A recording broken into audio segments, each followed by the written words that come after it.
This is Cast of Wonders, the young adult fiction podcast featuring stories of the fantastic. Welcome.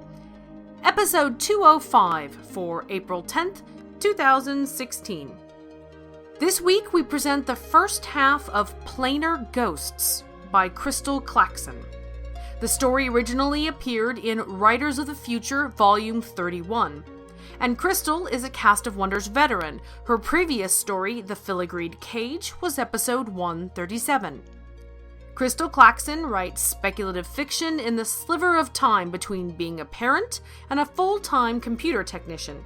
She lives in Georgia with her long-suffering spouse, a dog who thinks she's a cat, and a number of children that is subject to change. She enjoys breaking Heinlein's rules, getting distracted by DragonCon, and feverishly researching whichever random topic has just piqued her interest. Keep up with her at crystalclaxon.com and on Twitter at crystalclaxon. Links, as always, in the show notes. Your narrator for the story is Paul Cram. The very first story Paul ever narrated was here at Cast of Wonders, the excellent Flowers for the Dead by Jamie Mason. And he seems to have been bit by the bug. While Paul still considers his voice to be somewhat new to the world of audio, he now has a few full-length novels under his belt, including the zombie-filled love story Flirting with Death, sci-fi action story The Face Stealer, and the soon-to-be-released Kidnapped, a Jarrett Grayson private detective novel due in the spring of this year. You can find them online at Audible, iTunes, and Amazon. Paul grew up performing on stage and in more recent years traveling the US working on independent films. This summer, keep an eye out for him alongside actor Woody Harrelson in the movie Wilson. When not on a movie set or in the recording booth, Paul can be found deep frying chicken wings and cream cheese wontons with his older sister, or arguing about pop culture with his little brother around one of the 10,000 lakes of Minnesota. You can find Paul both online at paulcramactor.com and on Twitter. And now we've a tale to tell.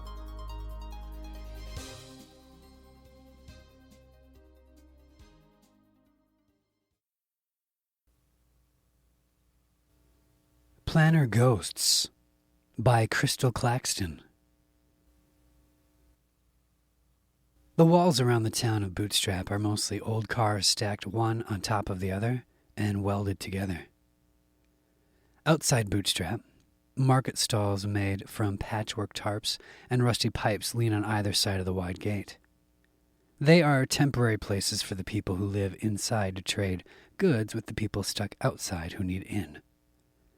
People like Pup.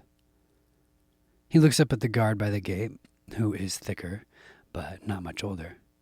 Probably grew up inside the walls.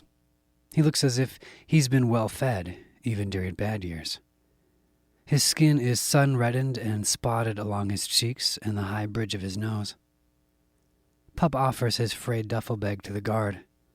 The man kneels to comb through it with one meaty hand. Inside is Pup's winter scavenge, a length of rope, a glass vial with lighter fluid, and 3 almost full rolls of duct tape. If this is enough to buy Pup in, he can work for water until summer is over.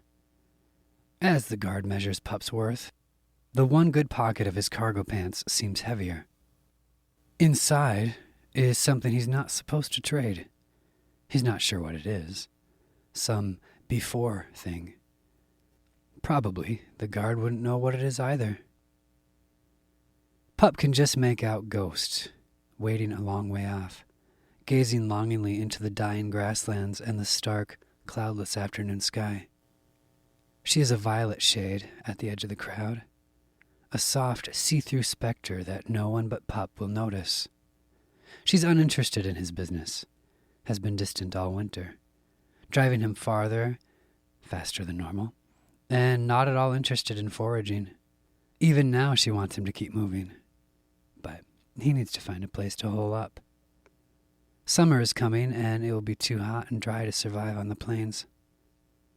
The guard stands to his full height, presses his thin lips together, meets Pup's gaze, and returns the worn bag. It's not enough. Pup sighs. He'll have to walk to the next town, washing. But If they're full, the fee will be no better.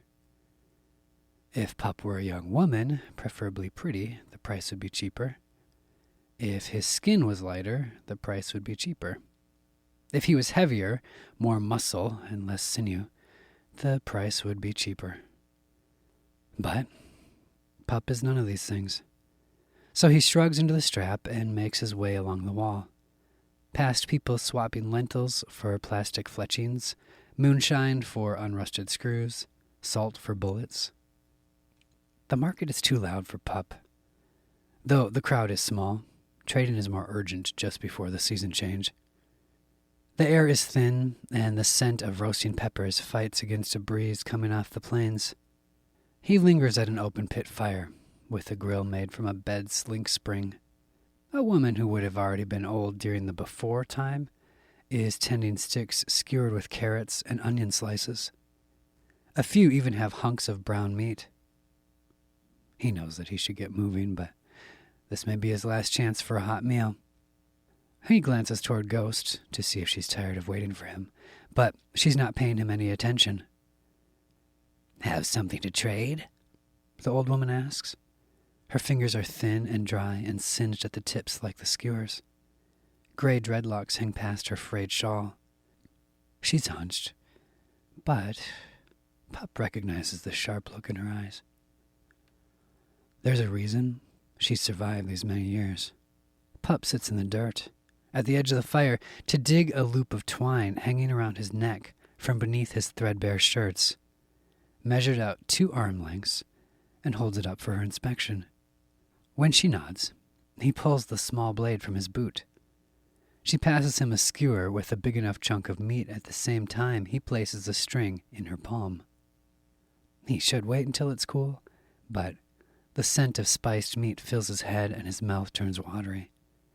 It's half gone. Tender carrots and juicy meat, beef? Lamb, maybe? Settling warmly in his belly before he can stop long enough to savor the taste. He stares off to the southeast. "Hope you're not heading to washing."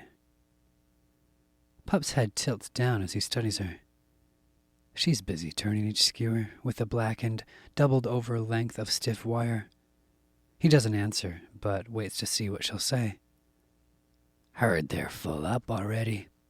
She peers at him with one eye. "Not much else around," he says. "Not unless you're headed to Springfield." "Thought that was further off." Pup's never been this far east before. Ghost keeps him moving, but he's careful to ask after where he's headed and what'll be waiting for him when he gets there. "A couple 100 miles. About a month walking. 2 if the weather's bad." She corrects herself. "That's a full moon or 2. "I know what a month is." Pup sucks the juices out of the stick, careful not to let either charred end ruin the meaty flavor. He'll wait until next winter to make that trip. May take him the winter after, too. If there's trouble along the way, raiders, flash floods, coyotes. Pup had planned to stop in Salem next year. "Isn't Salem closer?" She's talking to herself and hasn't heard him. "Unless you're going over to base." Pup tosses the stick in the fire. "What's base?" She takes a breath that seems larger than her skinny frame. "Back in the day, the military commandeered a power plant a bit over the state border, east of here. They moved in, and they're still there, more or less." Pup stands, brushes dirt from the seat of his pants. "They have summer work?" She fights with her wire to turn a skewer that has burned to the grill. "Nope. They recruit every now and again, but you don't leave in the winter if you sign on with them for the summer. If you get my meaning." "Then I guess I'm headed to washing." She's peering at him with one eye again. "Reckon so. Good luck." Pup stops at the edge of the shanty booth to stand beside Ghost, but doesn't look straight at her. When he was very young, he learned that it's better not to speak to her when other people can hear him. Since she doesn't talk and no one else can see her, they tend to think he's touched in the head.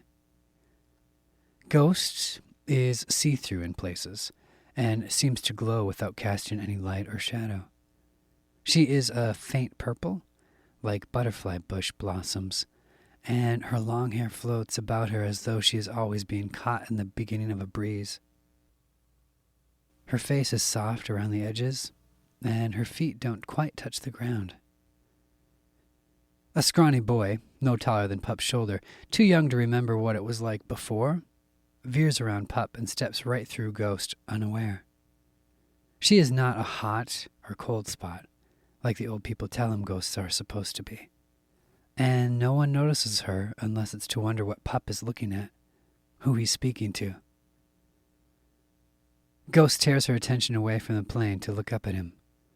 When she smiles, her face glows a little brighter, and he forgets that he shouldn't look directly at her. A dust devil swirls to life at the horizon, playing against the waves of heat already building on the plains. She points, insistent, to the east. Whatever it is that's caught her attention will have to wait. Pup shakes his head and turns south. He's only got a few days to get to washing before it'll be too hot to travel. Dry grass pokes Pup through the wide weave of a blanket threaded together from strips of old fabric. The sky is a thick jumble of stars without a moon, and the air is too brittle to hold daytime warmth. But he won't risk a fire, not while the plane is dead and yellowed. On nights like this, when Ghost isn't with him, Pup jerks awake often. He's not sure what business a ghost has to attend to, but she's gone more often than not these days. He wonders what she's found that's so remarkable, if one day it will keep her interest for good. He drifts between awake and asleep, dreams of the world ending, the scorch, the grind of twisting metal, the pulse of his mother's heart as she squeezed his face against her neck, running, her cottoning hair tickling his nose. She must have died, but he's never sure. She is there in some of his memories and gone from the others. When it was over, Pup was on his own, a boy on the plains. That's when he met Ghost. Pup starts awake. The night is too still, and he holds his breath, straining to hear. The crickets have all gone silent. Was it the dream of his mother that woke him, or trouble? Most big wolves have followed their food north for the season. It could be something small that won't bother him if he doesn't go looking for it. A fox, maybe? He unwinds from the ball he'd rolled into as he slept, lifts his head from the duffel bag to peer above the dry grass. The bottom of a boot fills his vision, and Pup rolls sideways, the kick grazing off his forehead. He staggers to his feet, but he's already surrounded. One man to either side, and a third, the one who tried to bash his skull in, before him. He knows this man, even by dim starlight, recognizes the spotted face, the guard who turned him away. The attackers descend like bobcats fighting over a scrap of meat, tear at Pup from every angle, grab his arms, weigh down his legs. Hot blood pumps in Pup's ears over muted gasps and grunts. He's swinging his arms and thrashing his legs, but they have him. Even as he struggles, meaty hands paw over him, searching for anything worth stealing. Rip the twine from his neck, shred his one good pocket. Pup's causing too much trouble, and the guard untangles himself from the fray to rear back a thick fist. It lands soundly in Pup's guts, and Pup folds. The other two men let him double over for an instant. He takes the opening to leverage one knee at an impossible angle, and when they pull him upright, he jerks a leg free. The guard pulls back to punch again, and Pup braces himself against the two men holding him. He kicks off the ground with his free leg, and just as the guard is leaning in toward Pup, the other two pull him back down. With the force of their help, he lands the thick part of his brow on the guard's nose, feels the other man's face crack. The guard reels, and on instinct, the man holding Pup's right arm reaches out toward the guard. Pup takes the opening, twists into the distracted man, pulls all his weight against the one still holding his left arm, and breaks free. He runs. Without his scavenge, he isn't worth the trouble to stalk and kill, but he keeps moving all the same. When he no longer hears footfalls behind him, he drops low and keeps his breathing soft, waits to see if they'll search him out.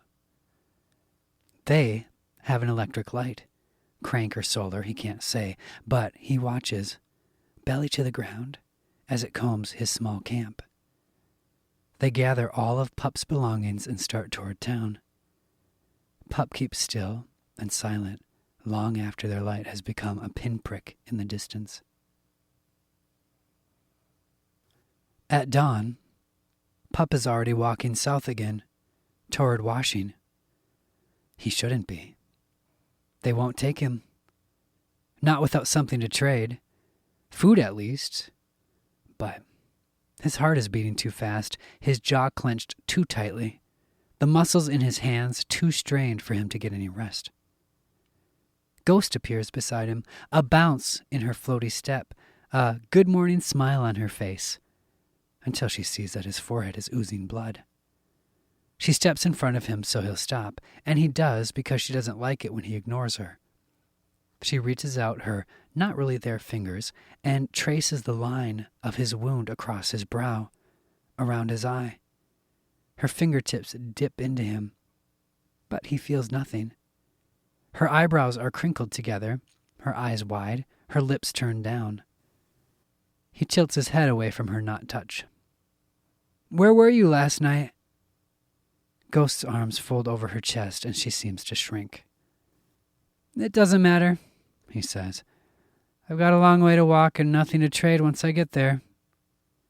He sidesteps her and starts forward, the plain ahead cast red by the morning glare.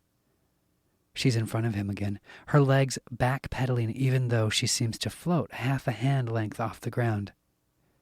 Ghost points east, forms a tense line with her arm, gesturing with her entire body, catty-corner past him, into the wasted grassland.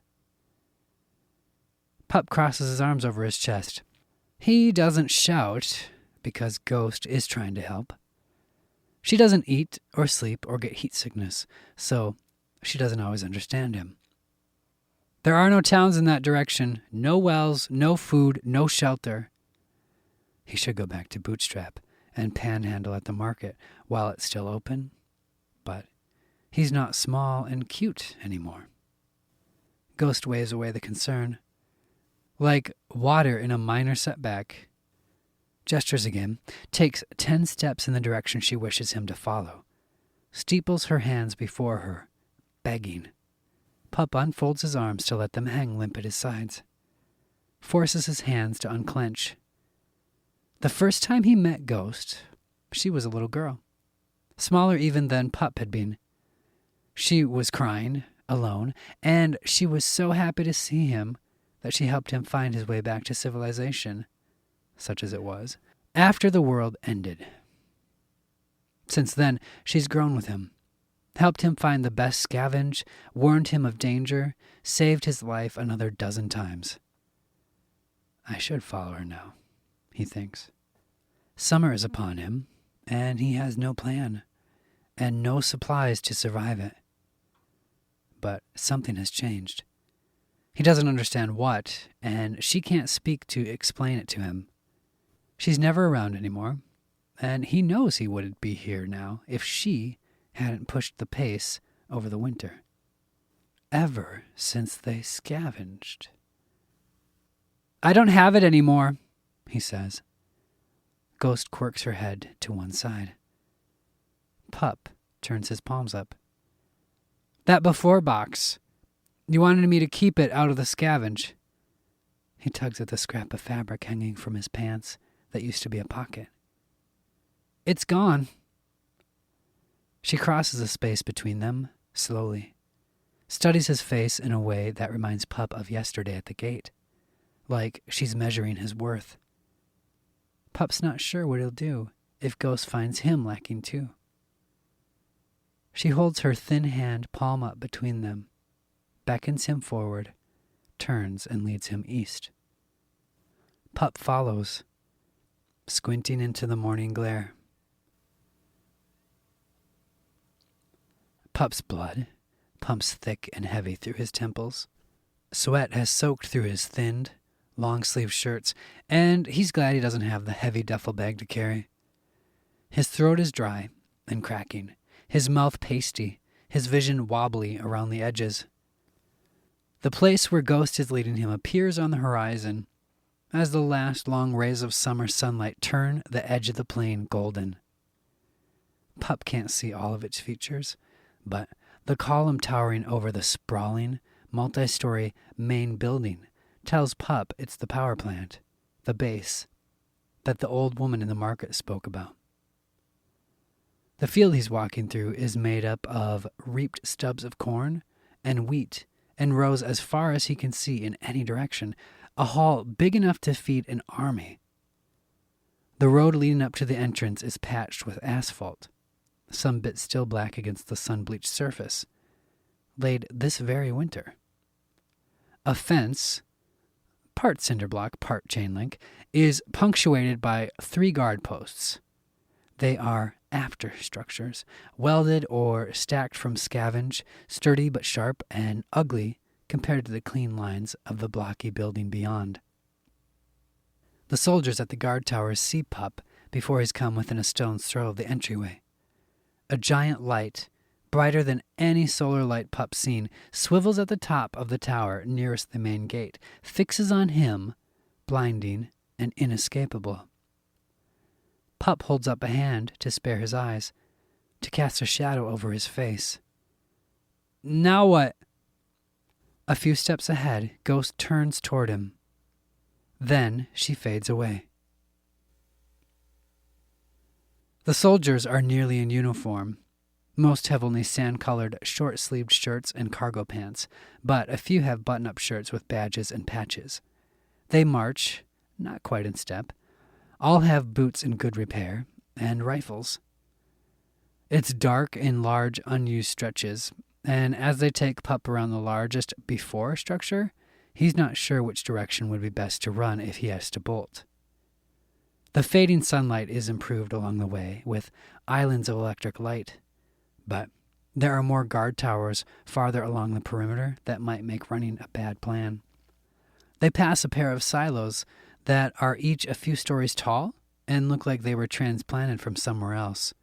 Drag marks gouge the pavement around them. There are other soldiers, men and women, moving about with purpose. Some are old enough to have been soldiers in the before time, but most are not. A few are younger than Pup, kids still. They round a corner, and Pup misses a step. A long ways off, toward a cinder block section of the gate, under a tent pole canopy, Pup sees a dozen sand-colored trucks. Each looks new, with huge, undamaged tires, windows, headlights, even the front grills are intact. They're a fortune, sitting there. Even without gas, he could live on a scavenge like that for years. Pup slows his pace to gawk, and one of the soldiers pokes him hard in the back with the butt of a rifle. There's a metal stair with studded steps bolted into the brick sidewall of the main building. It ends in a single door with a window that lets off the bright glow of electric light. Soldiers behind take up spots at the bottom of the stairs. Soldiers ahead escort him inside. The room is a collection of luxuries. 2 overstuffed leather couches on top of a thick floor rug. Ceramic lamps with paper shades in each corner of the room, and a 5th lamp with a green plastic shade craned over a heavy wooden desk near the far wall. A row of brightly painted clay pots house strawberry vines in bloom. Artwork, in frames with unbroken glass, decorate the freshly painted yellow walls. There are 2 women in uniform in the room. But the one sitting at the desk draws Pup's attention. Her hair is sunlight and brown, straight and cropped cleanly to her jawline. Her sand-colored shirt buttons up in the front and has more badges and patches than any other soldier Pup has seen so far. Though she's too young to have been an adult soldier when the world ended. She appraises Pup from head to toe, as though he's a scrap of too old meat, and she's trying to decide if it's worth the risk of food poisoning. She asks, "This is him?" The other woman is standing beside the desk and answers, "Yes, sir, that's right." Pup forces himself to break eye contact with the woman behind the desk. Looks at his hands. To the woman standing. Pup's mouth hangs open. The blood drains from his guts in an unpleasant whoosh, and his fingertips go numb. He feels the ground tilt beneath his feet, though he's still upright. The standing woman is Ghost. Not see-through or purple or floating. She has wavy, dark hair that rebels against the braid running like a spine on the back of her head. Her eyes are too small. There's a mark peeking out from under the collar of her sand-colored short-sleeved shirt that looks as if tea stained the skin on her neck and never washed out. With her booted feet planted on the ground, she's taller than him. But it's Ghost. There's no mistaking her. When she speaks again, this time under Pup's stare, her voice seems misplaced. It reminds Pup of a puppet show he saw at a town 2 winters ago that had very bad actors, and he's too distracted to notice what she said. "Does he speak?" It's the woman behind the desk. Everyone in the room is staring at him. She speaks again slowly, her voice raised, like he's standing farther away than he is. "What's your name?" He closes his mouth, locks his eyes on the shiny brass arm of the lamp on the desk. "Pup." Her tone twists in annoyance. "That's not a name. That's supper. What's your real name?" Pup swallows the bile, wetting the back of his mouth. He hasn't had a drink since yesterday. He focuses only on the goal of getting some water from these people. He'll deal with everything else after. He returns the woman's stare. "Pup's good enough. Who are you?" The woman behind the desk sits up straighter, her eyes narrowed to look down her nose at Pup. He said the wrong thing. "I am General Nass, the highest-ranking officer still operating in the United States Army, and you'll show the proper respect." Pup bows his head, tries to make himself look small, lets the rasp that's leaking into his voice come through. "I'm sorry, General, I didn't mean anything by it. I'm not thinking clearly. I haven't had any food or drink in 2 days. General Nass taps her fingers impatiently on the glossy desk. To the woman who is, and is not, Ghost, she says, "Are you wasting my time with this shit, Alice?" "No, sir." Pup peers at his captors from under his brow. He does not look at the woman named Alice. Nass sighs, flicks her hand toward Pup. A soldier passes Pup a half-full canteen. Pup takes his time, drinks every drop inside, unsure of when he'll get more. While he's sucking down the water, Alice says to Nass, "He's a scavenger, one of my anchors, and I saw the power plant. He salvaged usable components. I wouldn't have dragged him here for your inspection if I wasn't certain he would be useful to you." Pup swipes the drizzle on his chin into his mouth with the heel of his hand. He can't tell if the wobbly feeling in his guts is from the sudden rush of water or because of what Alice is saying about him. Anchor. He doesn't like the sound of that. Nass says, "You have some reactor component? Let's see it." "Don't have anything from a reactor." Her eyes shift to the soldier taking the canteen from Pup's hands. Not a thing on him when we picked him up outside, sir. Nass makes a sound between a growl and sigh, then pinches the bridge of her nose. So what is he good for? Alice hedges. He's a good scavenger. He could help you relocate the other reactor to the power. I'm not seeing the proof to back up what you're promising. Perhaps if you let him stay over the summer. Nass pounds the desk with a fist, and the lamp, the strawberry pots, and everyone in the room jumps. You may have been a darling of the last command, but all I can see is that keeping you requires more and more maintenance. You need to make yourself useful. This, she holds out an open hand toward Pup, is not useful. General, no. To Pup. I'm afraid Alice led you here for nothing. I decide who stays and goes. Alice tries again. Please, General Nass. The general fixes her in a glare that silences her. To the soldier standing beside Pup, she says, Lock him up. Pup tries not to think. But he's been so stupid it's hard not to go over every mistake that led him here. Letting himself get robbed so close to summer. Traveling too far, too fast to gather enough scavenge. Trusting the shadow of a girl when he knew something was off. But she was Ghost. His ghost. How could she have led him here to this? He pushes the image of the flesh and blood woman out of his mind. It's harder to forget her voice, speaking about him as though he wasn't standing before her. It's cold in the holding cell. The room is made of unpainted cement that still looks new and smells somewhere between dust and bleach. There are no windows, but long tubes overhead cast sickly light and buzz with electricity. Every so often they dim or flicker.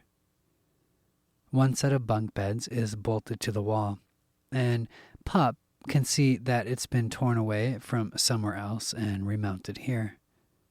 Scavenged. Time passes strangely. The air doesn't change. The lights don't change. And Pup's not sure if he's hungry or if the hollow feeling wearing on his stomach is the fear that they won't remember to feed him.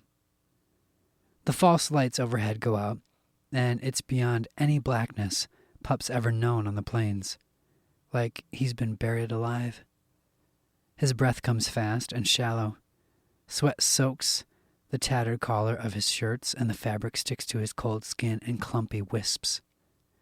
No matter how wide he opens his eyes, he can't see.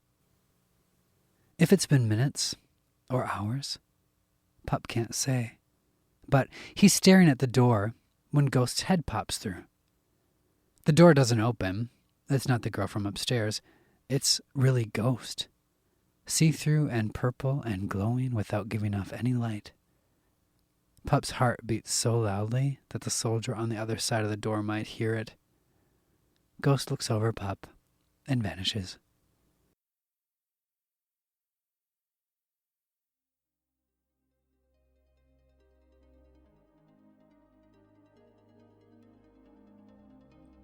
Join us next week for the conclusion of the story.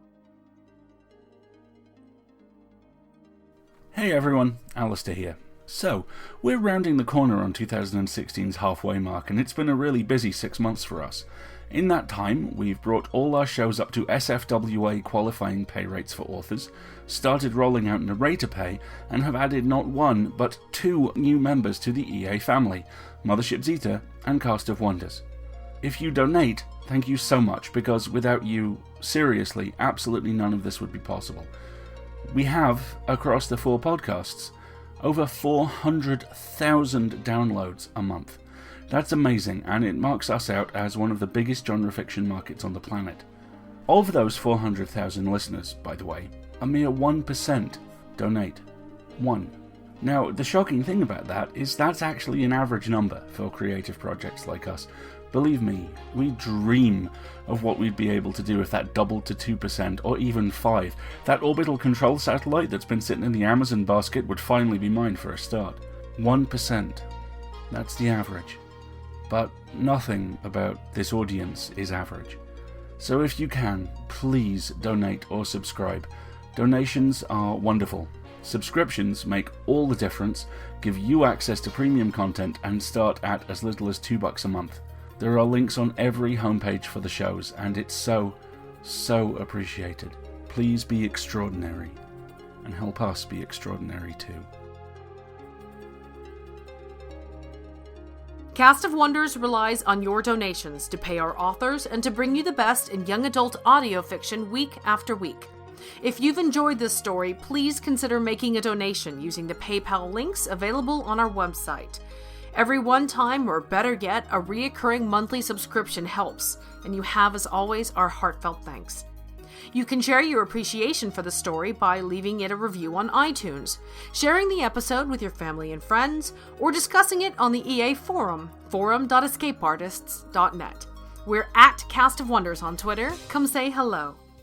Cast of Wonders is a production of Escape Artists Incorporated, and is brought to you by the creative team of assistant editor Jeff Height and our entire team of slushers, audio producers Jeremy Carter and Ricky Lacoste, and I remain, as always, your humble editor and host, Marguerite Kenner.